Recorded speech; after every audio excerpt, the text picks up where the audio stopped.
최근 암주요 치료비 찬반론이 있는 것 같더라고요. 가입하는 걸 찬성하는 사람도 있고 반대하는 사람도 있는데요. 여러분은 어떤 생각이신가요? 저는 찬성하는 쪽인데요. 반대 의견도 오늘 얘기해 보려고 합니다. 한번 들어보시고 여러분의 의견도 댓글로 달아주시면 좋을 것 같아요. 좋은 의견을 내주신 분께는 제가 선물을 보내드리겠습니다. 영상이 도움되신다면 구독과 좋아요 부탁드릴게요. 먼저 암주요 치료비가 어떤 보험인지 간략하게 말씀드리면 암 진단 이후에 수술, 항암, 방사선 치료를 받고 내가 쓴 치료비를 비례해서 돌려주는 보험이죠. 암 치료비가 1,300만 원이 나왔다? 그럼 1,000만 원 돌려받는 이런 보험입니다.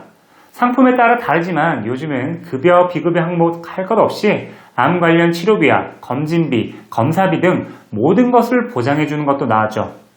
오늘 영상에서는 암주요 치료비 정액형과 비례형 두 가지 중에서 많이 가입하는 비례형으로 말씀드릴게요. 그럼 암주요 치료비 가입해야 한다, 가입하지 말아야 한다, 찬성과 반대 의견 말씀드릴게요. 먼저 반대파가 얘기하는 내용입니다. 첫 번째, 산정특례 혜택이 있다. 우리나라는 암 환자가 되면 산정특례 혜택을 받습니다. 산정특례에는 많은 중증 질환이 있는데 암으로 인한 치료비는 환자분들이 5%만 부담하게 됩니다. 암 치료비로 1,000만 원이 나왔어요. 그럼 내가 부담하는 건 1,000만 원의 5%니까 50만 원입니다. 실제로 큰 도움이 되는 건 사실이죠. 이렇게 산정특례 혜택이 좋으니 암주요 치료비를 굳이 가입할 필요가 없다고 말하는 건데요. 근데 산정특례도 단점은 있죠. 급여만 해당합니다. 비급여 치료는 산정특례 혜택을 받지 못하죠. 비싼 비급여 치료인 표적항암이나 중입자 치료를 받게 되면 뭐 어쩔 건데 이렇게 얘기를 하면 반대파들은 또 이런 주장을 내세웁니다. 두 번째, 비급여 치료를 받는 확률은 극히 드물다. 주변에 암 진단을 받은 사람은 많습니다. 가족도 있고 지인도 있고 친구도 있죠. 그런데 모든 암 환자들이 비싼 비급여 치료를 받지는 않는다는 거죠. 급여 항목인 치료를 더 많이 받는다는 겁니다. 근데 이 말이 맞습니다. 비급여 치료보다는 급여 항목이 많은 것은 사실이고 실제로 제 고객님 중에서도 암 치료를 받는 분이 있는데 일반적인 치료로는 연간 400에서 500만 원 정도 청구를 하시더라고요. 실제로 비급여 치료가 많은 표적 항암 치료를 받기 위해서는 여러 가지 조건을 맞춰야 합니다. 암 종류도 유전자도 일치해야 하죠. 예를 들어볼까요? 표적 항암 치료가 개발이 많이 되는 암은 폐암인데요. 폐암 환자가 되더라도 다음 조건을 충족해야 합니다. 폐암 중에서도 비소세포 폐암이면서 종양 내에 EGFR 상피세포 성장인자 수용체 유전자 돌연변이가 존재해야 합니다. 대표적인 치료제로는 타세바를 사용할 수 있어요. 근데 그 와중에 타세바는 또 급여 항목입니다. 산정특례 혜택을 받는 거죠. 중입자 치료는 어떨까요? 2023년 4월부터 시작한 고정형 중입자 치료는 전립선암 환자를 대상으로만 치료가 진행되었습니다. 모든 암에 해당하는 게 아니죠. 중입자 치료기를 가지고 있는 연세암병원에서는 이렇게 답변을 했네요. 고정형 치료기는 다양한 암종을 치료하는 데는 제약이 있으며 고정형 치료기로 최적의 치료가 가능한 암종은 전립선암이기 때문에 전립선암이 우선 치료 대상이 됩니다. 현재 고정형 중입자 치료는 전립선암만 치료가 되는 게 맞네요. 따라서 다양한 암에 대해 중입자 치료가 받기 어렵다 보니 확률이 극히 낮다는 얘기를 반대파들이 하는 겁니다. 딱히 반론이 생각 안 나죠. 한 가지 반론이라면 올해 5월부터 이 회전형 중입자 치료기가 가동되면서 폐암, 췌장암, 간암 환자분들도 중입자 치료를 받을 수 있게 되었습니다. 하지만 현재는 다양한 암 종류를 치료하기엔 중입자 치료 범위가 넓지 않은 것은 사실입니다. 세 번째, 암 수술만 하는 경우도 있다. 우연히 건강검진을 받다가 초기에 암을 발견하는 분들도 있죠. 정말 운 좋은 케이스인데요. 초기에 암을 발견하는 경우에는 수술을 하는 경우가 많습니다. 아직 암세포가 작고 다른 장기로 전이가 되지 않은 상황이기 때문에 암세포를 수술로 제거하는 거죠. 저도 일을 하면서 다양한 사례를 접하는데요. 수술이 잘 되는 경우에는 따로 항암 방사선 치료를 하지 않는 분들도 있습니다. 그리고 수술 비용은 비급여라 하더라도 우리가 가지고 있는 실비와 암 수술비, 1호종 수술비 등으로 커버할 수 있다는 주장입니다. 여기까지 암주요 치료비를 가입할 필요가 없다고 얘기하는 반대파의 주장입니다. 들어보니 어떠신가요? 솔직히 틀린 말만 하는 건 아닙니다. 중립적인 입장에서 들어보면 일리 있어요. 그럼 찬성파의 주장은 어떨까요? 한번 들어보시죠. 공광고는 생명보험 광고 심의 기준을 준수하였으며 유효기간은 심의로부터 1년입니다. 첫 번째, 보험은 확률로 계산하는 게 아니다.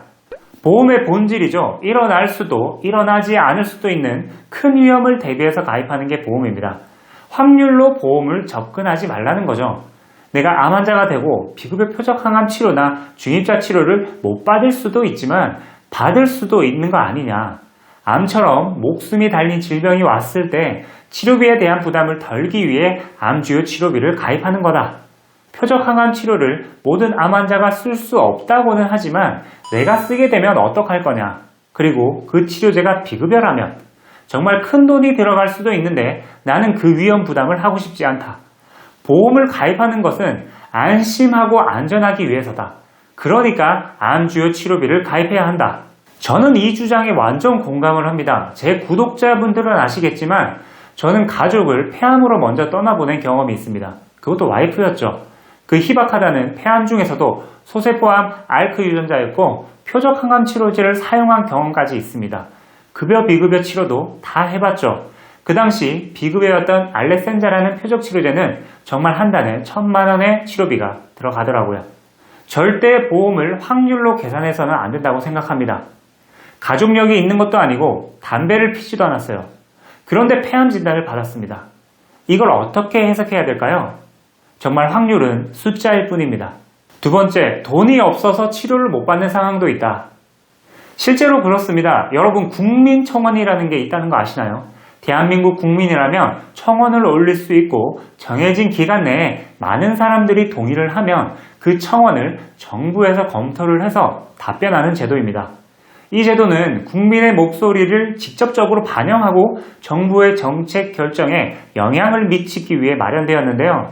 국민청원에서 표적 치료를 검색하면 많은 청원글이 올라옵니다. 어떤 내용일까요? 사용할 수 있는 치료제가 있는데 말도 안 되게 비싸다는 겁니다. 일반 회사원의 급여로는 감당이 안 되는 돈인 거죠. 대부분의 청원이 비급여 치료제를 급여로 바꿔달라는 내용입니다. 입장 바꿔서 생각해보세요. 나 혹은 가족이 암 환자인데 효과가 좋은 치료제가 있어요. 그런데 돈이 없어서 치료제를 쓸 엄두가 안 나는 겁니다. 한 달에 1,000만 원 정도가 치료비로 들어가면 그걸 감당할 수 있는 사람이 많을까요? 대부분 어려울 겁니다. 물론 암 진단비 받은 걸로 어느 정도 쓸 수는 있겠죠. 그런데 금방 소진되지 않을까요? 그런데 암주요 치료비가 있으면 상황이 달라진다는 겁니다. 요즘 암주요 치료비는 최소 300만 원부터 최대 1억 5천만 원까지 암 치료비를 돌려받을 수 있으니까요. 말 그대로 비싼 암 치료제로부터 안심할 수 있게 되는 겁니다. 중입자 치료도 마찬가지죠. 연세 암병원에서 공개한 비급여 중입자 치료비는 가장 비싼 게 5,500만 원입니다. 550만 원이 아닙니다. 그리고 비급여죠. 산정특례 못 받습니다. 이런 상황이 갑자기 찾아왔다 반대파인 사람들도 후회하지 않을까요? 다시 한번 말하지만 보험은 일어날 수도 일어나지 않을 수도 있는 큰 위험을 대비하는 겁니다. 돈이 없어서 치료를 못 받는 상황이 온다면 너무 슬플 것 같아요. 세 번째, 의료 민영화에 대한 대비. 우리나라는 민영화가 될 일 영원히 없을 것 같죠? 그런데 현 시국을 보면 꼭 그렇지도 않은 것 같습니다. 국민건강보험은 매년 적자를 보이고 있으며 더 가속화가 될 것 같은데요. 제 생각에 이런 식으로 가면 국가에서 통제하는 공공의료기관이 80%, 민간 자본으로 만들어진 민영의료가 20% 정도인 투트랙 시스템이 만들어질 가능성도 높아 보입니다. 이건 유럽의 사회주의 의료 시스템과 매우 흡사해지는 거죠. 영국이 이런 식입니다. 민영병원이란 국민건강보험에 적용을 받지 않는 병원을 말하는데요. 현재는 모든 병원이 국민건강보험에 영향을 받고 있는 강제 지정제가 시행되고 있습니다. 민영병원은 현재 0%인 거죠. 근데 앞으로 5년, 7년 뒤에는 이런 시스템이 정착될 수도 있다고 생각을 합니다. 이렇게 되면 무제한으로 기다려야 하는 공공병원을 갈지도 모릅니다. 빨리 치료받으려고 민영병원에 가면 엄청난 돈을 내야 할 수도 있죠. 암 환자에게도 당연히 타격이 옵니다. 민영화가 된다면 의료 서비스가 시장 가격에 따라 제공되기 때문에 암 치료 비용이 크게 증가할 수 있습니다. 민영병원들이 자유롭게 가격을 설정하면서 고가의 암 치료제나 첨단 의료 장비에 대한 접근이 앞으로 더 어려워질 수도 있다는 거죠. 그런데 암주요 치료비는 민영화가 되더라도 급여, 비급여 할 것 없이 치료비에 대한 보장을 해주기 때문에 꼭 가입해야 한다고 말하는 것입니다. 저도 당연히 의료 민영화를 반대하는 입장입니다. 그런데 우리 힘으로 할 수 있는 건 많지 않죠. 어느 정도의 대비를 보험으로 하는 것이 안전하다는 생각입니다. 네 번째, 암주요 치료비의 조건이 너무 좋아졌다. 마지막 주장입니다. 진짜로 너무 좋아졌어요. 사실 저도 올해 초까지는 반대파 입장이었습니다. 왜냐하면 암주요 치료비가 최소 1,000만 원부터 보장을 했기 때문입니다. 그런데 실제 1년간 암진료비를 보면요, 400에서 600 정도를 썼다는 내용을 볼 수 있습니다. 이 정도면 급여 치료에 산정특례 혜택까지 받은 거겠죠. 큰 돈이 들지 않습니다. 그런데 1,000만 원 이상부터 보장을 하면 400, 600 써서는 내가 돌려받을 수가 없잖아요. 근데 요즘은 어때요? 최소 300만 원부터 보장을 해줍니다. 최대 1억 5천만 원까지요. 그러니까 암 진단 받고 매년 300에서 1억 5천 사이의 치료비를 다시 돌려받을 수 있게 된 겁니다. 무려 10년 동안이요. 그리고 원래는 급여든 비급여든 암수술, 항암치료, 방사선 치료 3가지만 보장을 했지만 지금은 암치료에 관련한 급여, 비급여 모두 보장을 해줍니다. 범위가 완전 넓어진 거죠. 앞으로 치료를 하든 검사를 받든 약제비를 쓰든 간에 모두 해당합니다. 이렇게 좋아졌기 때문에 꼭 가입을 해야 한다고 주장하는 건데요. 저도 7월부터 최소 300만 원부터 보장되는 암주요 치료비를 판매하기 시작했습니다. 실제 암 환자의 배우자로서 경험했던 일들과 고객분들이 보험금 청구 내역, 그 외에 다양한 자료로 공부를 해본 결과 현재 판매 중인 암주요 치료비 보험은 가입할 가치가 있는 보험이라는 확신이 듭니다. 물론 반대파 분들의 주장이 완전 잘못되었다고 말하는 건 아닌데요. 보험이라는 본질에서 바라본다면 가입을 하는 게 맞다는 판단이 선다는 거죠. 사실 50대만 들어서도 암진단비 보험은 너무도 비싸고 또 암진단비가 없는 분들은 없죠. 지금 상황에서 암진단비를 부담스럽게 많이 가입할 게 아니라 오히려 암주요 치료비가 있기 때문에 부담 없이 좋은 보장을 준비할 수 있는 타이밍이 아닌가 하는 생각이 듭니다. 오늘 이렇게 암주요 치료비를 가입해야 한다, 가입하면 안 된다, 찬반론을 얘기해봤는데요. 쭉 들어보니까 어떠신가요? 여러분은 반대와 찬성 중 어느 쪽에 손을 드시나요? 여러분의 생각도 궁금합니다. 찬성, 반대 의견을 댓글로 남겨주시면 제가 확인하고 좋은 의견을 주신 분들께 선물을 드릴게요. 영상을 보시고 암주요 치료비 보험에 대해서 궁금한 점이 있는 분들은 제 전화번호나 영상 고정 댓글, 카카오톡 1:1 상담방, 채팅방을 통해서 연락주세요. 제가 직접 상담해드리고 있습니다. 아니시면 앞에 떠있는 영상을 클릭해주세요. 현재 가장 보장 범위가 좋고 보험료가 저렴한 암주요 치료비의 설명을 들어보실 수 있습니다. 본광고는 생명보험 광고 심의 기준을 준수하였으며 유효기간은 심일로부터 1년입니다.